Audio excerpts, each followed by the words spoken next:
నిన్నో మొన్నో చెప్పారండి. ఇలాగ చిన్న బాస్ పార్టీ అనే ఒక కాన్సెప్ట్ తోటి ఉంటుందని. నేను పార్టీ అంటే ఏదో గలగల సౌండ్‌లు, చిన్న ఒలగబోసుకోవటాలు, ఏదో చిన్న స్నాక్స్ ఇలాంటివి ఉంటాయి అనుకున్నాను తప్ప, ఈ రకంగా ఉంటుందని నేను ఊహించలేదు నిజంగా. I swear. రాగానే చాలా ఆనందం వేసింది. ఇంక ఇదే ప్రీ రిలీజ్ అనుకోవచ్చు కదా! ఇంక మళ్ళీ అంత ఖర్చు పెట్టి ఇంకో ఫంక్షన్ చేయాలా వైజాగ్‌లోనో లేదా వేరే చోట అనుకున్నాను. అలా నా ఫీలింగ్ కూడా అదే బాబు. అయితే నువ్వు మాట్లాడు. అది క్యాన్సిల్ చేసేద్దాం. So yeah! కాబట్టి నేను కూడా నా మనసులోని హావభావాలన్నీ కూడా ఆ రోజు తెలియజెప్పుకుంటాను విస్తృతంగా. ఈ రోజున చాలా క్లుప్తంగా మాట్లాడితే అందంగా ఉంటుందని నేను అనుకుంటున్నాను. కానీ ఎంత క్లుప్తంగా అనుకున్నా సరే, లోపల నుంచి తన్నుకొస్తున్నటువంటి ఆనందం కానివ్వండి, ఆ భావాలు కానివ్వండి, ఆ భాష కానివ్వండి నిజంగానే అన్‌లిమిటెడ్ అనిపిస్తుంది. ఫస్ట్ ఆఫ్ ఆల్ ఇక్కడున్న అందరి గురించి పేరు పేరున నేను ప్రస్తావించాలి. ఇంతమంది సమిష్టి కృషి లేకపోతే ఈ రోజున వాల్టేరు వీరయ్య లేదు, నేను లేను. ప్రతి ఒక్కరూ డబ్బు తీసుకొని చేయలేదండి. ప్రేమను పంచి, ప్రేమను పొంది ఈ సినిమా చేశారు. అది ఈ సినిమాలో రిఫ్లెక్ట్ అవుతుంది. అణువణువున ప్రతి ఫ్రేమ్‌లోనూ మనం అది చూస్తాం. ఫస్ట్ తాంబూలం మనం ఇవ్వాల్సింది బాబీ. నాకొచ్చి సినిమా కథ చెప్పినప్పుడు, ఇందులో ఏదో మ్యాటర్ ఉంది. ఖచ్చితంగా బాగుంటుంది. ఫస్ట్ వినగానే బావుంది. ఆది, మధ్య, తుది ఈ బాగున్నాయంటే గనక మధ్యలో ఎలాగైనా అల్లుకోవచ్చు. ఎక్సలెంట్. వర్క్ చేసేయాలి. వితిన్ నో టైమ్ మళ్ళీ తీసుకొచ్చిన తర్వాత బాబీ వండర్‌ఫుల్ అంటూ కౌగిలించి మనం చేద్దాం. సో అండ్ సో వాళ్ళతో చేద్దాం అంటే నాకు వాళ్ళతోటి చేయాల్సిన ఆబ్లిగేషన్ ఉంది చేద్దామని వెంటనే వెళ్ళి వాళ్ళకి చెప్పడం, వాళ్ళకి వెంటనే ఫోన్ చేసి రావటం. ఆ రోజే అన్నాను. ఆ క్షణమే అన్నాను. ఇది పెద్ద బ్లాక్ బస్టర్ అవుతుందండి. మీరు ధైర్యంగా ఉండండి అని. ఆ ధైర్యం, ఆ మాటే ప్రొడ్యూసర్స్ చేత నవీన్ గారైతే రవి అయితే రవి, చెర్రీ వీళ్ళందరి చేత ఇంత అత్యధిక బడ్జెట్‌ని ఖర్చు పెట్టాలంటే ధైర్యం ఇవ్వడానికి ఆ రోజు మీరన్న మాటైన వాళ్ళు నాకు చెప్తూ నిజం చాలా ఆనందంగా ఉంది. యెస్. ఏమి నెరవక్కర్లేదు, ఏం భయపడక్కర్లేదు. Bobby please sit down. And నాకెప్పుడో గతంలో ఒక సీనియర్ హీరో నాకు చెప్పాడు. మనల్ని ఎలాగ తెర మీద చూపించాలో మనకంటే కూడాను, ఇక్కడ ప్రొఫెషనల్ రైటర్స్ కంటే కూడాను, మనల్ని అభిమానించే ఒక అభిమాని మళ్ళీ ఎప్పుడైనా డైరెక్టర్ అయితే మాత్రం వాడు చూపించినట్టుగా ఎవరు చూపించలేరు. అలాంటి అవకాశం వస్తే మాత్రం ఖచ్చితంగా సినిమా చెయ్యి అని అన్నాడు. అది నాకు బలంగా నాటుకుపోయింది. సో బాబీ వాళ్ళ నాన్నగారు ఎంత హార్డ్ కోర్ ఫ్యాన్సో నాకు వాళ్ళు తెలియజెప్తే గనక చాలా ఆనందం. అలాంటి బాబీ ఈరోజు ఇంత కథతో వచ్చాడంటే గనక ఖచ్చితంగా నేను కూడా ఊహించనంత లెవెల్‌లో నన్ను తెర మీద ఆవిష్కరిస్తాడు అన్నది నాకు బలమైన నమ్మకం. ఈ రోజున సినిమా పూర్తి స్థాయిలో ఇప్పుడే ఇంతకుముందే సినిమా చూసి వస్తున్నాను. అందుకే కొంచెం డిలే అయింది. చూస్తే గనక యెస్. చాలా చాలా గొప్పగా చూపించావు. చాలా అందంగా చూపించావు. చాలా హృద్యమే కాకుండా ఎమోషనల్ జర్నీ సినిమా. చాలా excellent Bobby. Hearty congratulations in advance please. అంటే ఏదైనా సరే ఎక్కువ చెబితే కూడా మళ్ళీ అది ఎక్స్‌పెక్టేషన్స్‌ని మళ్ళీ పెంచిన వాళ్ళం అవుతాము. ఎలా ఉంటుందంటే ఒక్కొక్కసారి ఎక్స్‌పెక్టేషన్స్ పెరిగినా సరే దాన్ని మీరి ఉంటే గనక జరుగుతాయి అలాంటివి. అలాగా ఈ సినిమాకి జరుగుతుంది. ఎంతైనా ఊహించకూడదు దానికి మించే ఉంటుందన్నది ఆహ్, ఇది. అండ్ ఈ సినిమాలో ప్రతీదీ అంటే ఆర్టిస్టుల దగ్గర నుంచి, టెక్నీషియన్స్ దగ్గర నుంచి అన్నీ కూడాను తను ఏం కోరుకున్నాడో అవన్నీ కూడా సమకూరేలాగా యెస్ మీరేమంటే అదే అని. తను కూడా కథాపరంగా, పాత్రల పరంగానే కోరుకున్నాడు తప్ప, ఈ సినిమాలో స్టార్ స్టడ్డెడ్‌గా ఉండాలని మాత్రం కోరుకోలేదు. ఒక రాజేంద్ర ప్రసాద్ గారు కావాలంటే గనక ఆ పాత్ర ఆ విధంగా డిమాండ్ చేస్తుంది. రాజేంద్ర ప్రసాద్ గారు అయితేనే ఆ పాత్రకి న్యాయం జరుగుతుంది. అండ్ సెకండ్ హాఫ్‌లో వచ్చే మన రవితేజ ఆ రవితేజ అయితేనే ఆ పాత్రకు అంత న్యాయం జరుగుతుంది. అలాగే ప్రతీదీ అందరి పాత్రలు కూడాను న్యాయం జరుగుతుంది. వాళ్ళు కాపోతే మరొకరు చెయ్యలేరు. అటువంటి డిమాండ్ ఆ క్యారెక్టర్, ఆ పాత్రలు అడుగుతాయి కాబట్టి వాళ్ళని ఆయన కోరుకోవటం, ఆ యాక్టర్లు దాన్ని యాక్సెప్ట్ చేసి వాళ్ళు దాన్ని న్యాయం చేయటం, తను కోరుకున్న యాక్టర్లందరినీ కూడాను వాళ్ళు ప్రొడ్యూసర్స్ వాళ్ళకి తనకి ఇవ్వటం ఇవన్నీ కూడాను సో వండర్ఫుల్ ఇది కలెక్టివ్ వర్క్ అంటానికి ఇంతకంటే వేరే లేదు. ఇంకా డిఎస్పి వచ్చేసరికి నాతో సినిమా అనేసరికి తన స్పెషల్ ఎగ్జైట్మెంట్ వేరు, తన పార్టిసిపేషన్ వేరు, తన ఇన్పుట్స్ వేరు, చాలా డిఫరెంట్గా ఉంటాయి. చూడండి మీరు నా సినిమాలు ఏం చూసిన శంకర్ దాదా సిరీస్ కానీ ఇది కానీ ఏ సినిమా చూసినా సరే తను ఇన్వాల్వ్ అయిపోతాడు, చిన్న పిల్లలాగా గెంటేస్తాడు, మంచి ట్రాక్ వస్తే కనుక ఇంటికి వచ్చేస్తాడు అండ్ అది ఆన్ చేస్తాడు, ఆన్ చేసి నేను ఏమంటాను కాదు, ముందు తను ఇన్వాల్వ్ అయి ఎగిరేస్తాడు, ఇంట్లో చిన్నపిల్లలా ఎగిరేస్తుంటాడు. ఎందుకంటే తను చిన్నప్పటి నుంచి కూడా మా ఇంటికి వచ్చి నాన్నగారితో పాటు తిరిగినటువంటి వ్యక్తి సత్యమూర్తి గారితో పాటు. సో తనకి ఆ చనువుతో అలా చేస్తుంటాడు.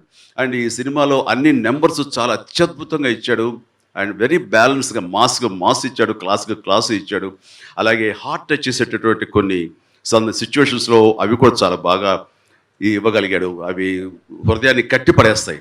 దానికి సపోర్టింగ్గా చంద్రబోస్ ఆయన ఇచ్చిన లిరిక్స్ వావ్. నిన్న మొన్న పెద్ద సుదీర్ఘంగా ఒక వాయిస్ మెసేజ్ పెట్టాను. చాలా చాలా బాగా చేశారు చంద్రబోస్. మీరు మీ ఇన్పుట్స్ మూలంగా ఆ సీన్ ఎక్కలేని బలం వచ్చి చాలా పైకి లేచింది ఆ సీన్ అని చెప్పేసి, అండ్ కంటతడి పెట్టించేసింది. అలాగే కొన్ని ఎమోషనల్ సీన్స్ కొన్ని అవన్నీ కూడా అంటే ప్రతి ఒక్కళ్ళు వాళ్ళ బాధ్యతల్ని చాలా ప్రేమించి చేశారండి. అది కనపడుతుంది సినిమాలో నాకు. అది ఇంతమంది ప్రేమించిన ఈ సినిమా ఖచ్చితంగా ఇది ప్రేక్షకులను కూడా అలరిస్తుంది. వాళ్ళ చేత కూడా వాళ్ళ మెప్పు కూడా పొందుతున్నట్లు ఎలాంటి సందేహం లేదని నాకు ప్రగాఢంగా అనిపిస్తుంది.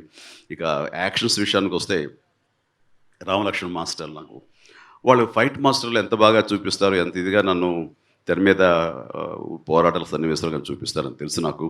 కానీ వ్యక్తిగతంగా వాళ్ళు నాకు చాలా ఇన్స్పిరేషన్ అండి వాళ్ళు. అండ్ వాళ్ళ క్రమశిక్షణ కానివ్వండి, వాళ్ళ పద్ధతులు కానివ్వండి, వాళ్ళ ఆహారపు అలవాట్లు కానివ్వండి, వాళ్ళ వ్యాయామం కానివ్వండి, వాళ్ళ మెడిటేషన్ చేస్తే కానీ వాళ్ళ అన్నతమ్ములు ఇద్దరు ఫ్యామిలీ కోసంగా వాళ్ళు వాళ్ళ లైఫ్ స్టైల్ కానివ్వండి, ఇవన్నీ ఎక్సలెంట్. సో అలాంటి వాళ్ళు ఎంతోమందికి ఇన్స్పిరేషన్. అలాంటి మాస్టర్లు ఈ వాళ్ళ ప్రొఫెషనల్గా కూడా ద బెస్ట్ చూపించే రకంగా ఉన్నారు. అలాంటి మాస్టర్లకి ప్రత్యేకించి ధన్యవాదాలు. చాలా బాగుంది మాస్టర్, ప్రతి సన్నివేశం ఎక్సలెంట్. ఇక పీటర్ హెయిన్స్ కూడా చాలా బాగా చేశారు first episode and last episode.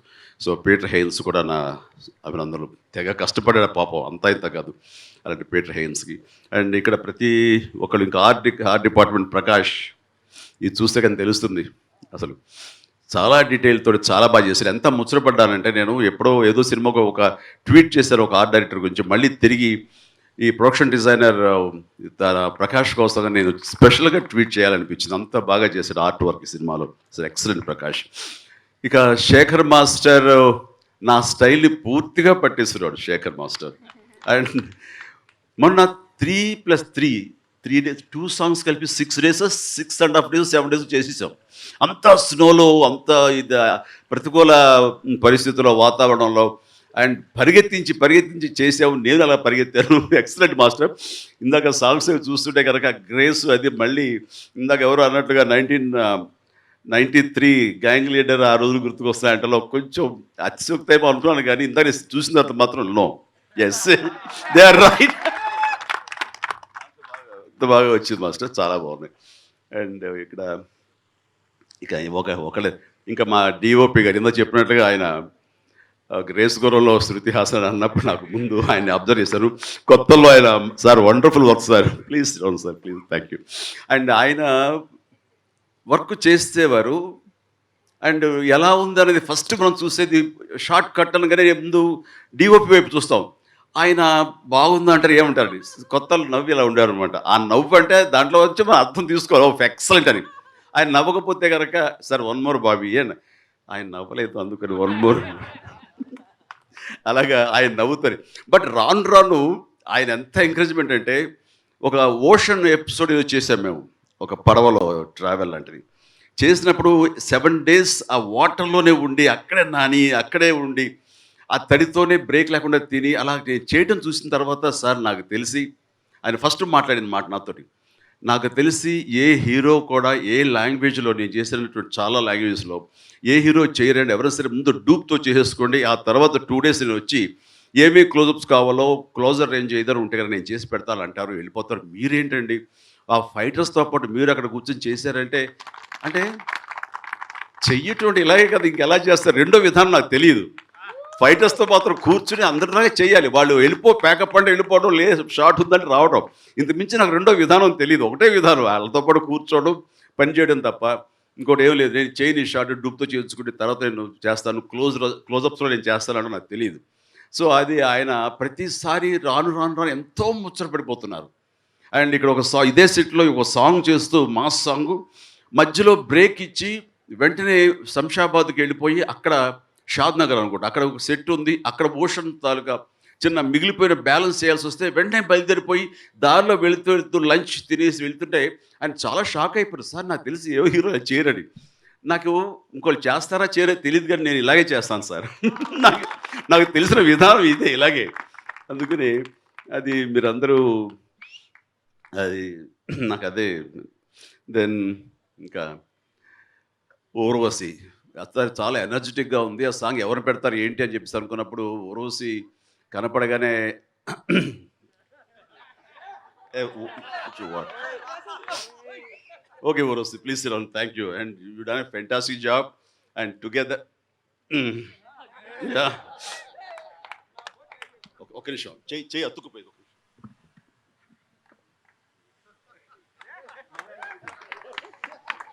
మంచినీళ్ళు కదా అడిగావు? Ice thank you love excellent. Yeah, చేతికే పెట్టుకుంది అయస్కాంతం, ఇక్కడ పెట్టుకోలేదు. All right, it's wonderful working with her అండి. అండ్ ఆ సాంగ్ కూడా ఇప్పటికే జనంలో బాగా వెళ్ళిపోయింది. Done a fantastic job. ఇంకా ఇంకెవరి గురించి ఏం చెప్పాలో తెలియట్లేదు. ఎందుకంటే ఏదైనా బ్యాలెన్స్ ఉన్నా సరే మీరు చేయతున్నారు మాకు. Shakalaka Shankar, Srinivas Reddy, Saptagiri and Praveen, of course వీళ్ళందరితో కూడా నాకు చాలా సరదా జరిగింది. వీళ్ళు సెట్లో ఉన్నారంటే కనుక నేను మరింత ఉత్సాహంగా వస్తాను, ఎందుకంటే బోరు కొట్టకుండా అది. అండ్ నాకేమో వ్యాన్లో కూర్చుని క్యారవాన్లో కూర్చుని అలవాటు నాకు లేదు, భోజనానికో లేకపోతే ఏదైనా బాత్రూమ్కి వెళ్ళేది తప్ప. అలాంటిది నేను బయట అలా ఉన్నానంటే కనుక హుషారుగా మరింత ఉత్సాహంగా ఉండడానికి కారణం యంగ్స్టర్స్. అండ్ తర్వాత ఇక ఎడిటర్స్ సంబంధించి, ఎందుకంటే మొత్తం ఏదో ప్రీ రిలీజ్ ఫంక్షన్ లాగా అందరికీ ఓట్ ఆఫ్ థ్యాంక్స్ చెప్పేసుకుంటున్నాను. అది అలా వద్దు కదా, ఇంకేం దాచిపెడతారు, మొత్తం అయిపోయింది. నేను ఫంక్షన్ రాకపోయినా పర్లేదు రేపు పొద్దున్న ప్రీ రిలీజ్ ఫంక్షన్కి. And Prasad and Niranjan, they have done a good job అండి. అండ్ ఇట్లా ఇద్దరు ప్రతి ఒక్కళ్ళు కష్టపడి పనిచేశారు. మోహన్ గారు అయితేనేమి అండ్ ప్రొడ్యూసర్స్ మాట్లాడే కదా, ప్రొడ్యూసర్ గురించి రాజా మాట్లాడి, ఇంకా చెర్రీ గురించి మాట్లాడాలి. అండ్ చెర్రీ కూడా మొన్న జరిగిన 2 సాంగ్స్ ఫ్రాన్స్లో చాలా చాలా బాగా ఆర్గనైజ్ చేశారు. ఆయన ఆర్గనైజ్ చేయకపోతే కనుక అంత హడావుడిగా మేము చేస్తుండేవాళ్ళం కాదు. అది ఎక్సలెంట్ అండి, ఫెంటాస్టిక్. ఇంకా దట్స్ ఇట్. ఎవరి గురించి మర్చిపోతే కనుక pre release function Shruti Haasan కూడా ఫెంటాస్టిక్. ఈ సినిమాకి తను ఎంత బాగా కోఆపరేట్ చేస్తుందంటే, ముఖ్యంగా అంత చలిలో శారీ కట్టుకుని చేయటం అంటే పాపం ఎంత జాలేస్తుందోనండి ఆ బిడ్డ మీద. అండ్ తను షివర్ అయిపోతూ ఉండేది, కానీ ఈరోజు తెర మీద చూస్తున్నది ఏమీ కనపడలేదు. చాలా గ్లామరస్గా చాలా బాగా కనిపించింది, కానీ తను చాలా బాగా చేసింది. అండ్ తన చేసిన కోఆపరేషన్ కానీ తన వలన ఈ సినిమాకి మరింత గ్లామర్గా ఉండడానికి కారణం. ఆ రకంగా శృతి హాసన్ కూడా నేను హృదయపూర్వక అభినందనలు తెలియజేస్తున్నాను. And thank you very much అండి.